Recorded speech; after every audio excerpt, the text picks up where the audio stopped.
Welcome to my YouTube channel. ඔයගොල්ලෝ සාදරයෙන් පිළිගන්නවා අද වීඩියෝ එකත් එක්ක.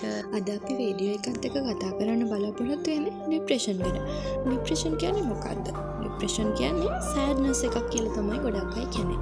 හැබැයි ડિප්‍රෙෂන් එකක් සෑඩ්නස් එකක් වෙන්නේ නැහැ. මොකද සෑඩ්නස් එකක් දවස් කිහිපයකට සීමා වෙනවා. හැබැයි ડિප්‍රෙෂන් දවස් කිහිපයකට සීමා වෙන්නේ නැහැ. සෑඩ්නස් එකක් කියලා කියන්නේ අපේ හිතේ ඇති වෙන දුකක්. හැබැයි ડિප්‍රෙෂන් ඊට හාත්පසින්ම වෙනස් දෙයක්. ඩිප්‍රෙෂන් කියන්නේ නොරලකමක් නෙමෙයි. එය සැබෑ රෝගයේ තත්ත්වයක්.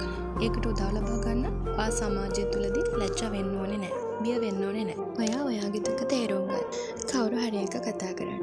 මිත්‍රෙක් වෙන්න පුළුවන්, පවුල කෙනෙක් වෙන්න පුළුවන්. එහෙම නැත්නම් ඔයා ආදරය කරන කෙනෙක් වෙන්න පුළුවන්. ඔයාගේ හිතට දැනෙන නෙගටිව් thoughts වලින් ඈත් වෙන්න තව ටික උත්සාහ කරන්න ඕන.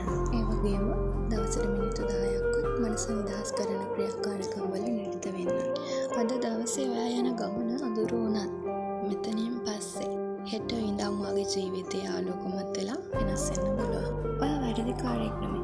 ඔයා යන්නේ තනියම නෙමෙයි. ඔයා තවමත් වටිනාකමක් තියෙන මිනිසෙක්. ඔයාගේ ඇතුලේ තවමත් ආලෝකයක් තියෙනවා. ඒ ආලෝකය ටිකින් ටික එළියට ගන්න. ඔයාට ශක්තිය ලැබේ.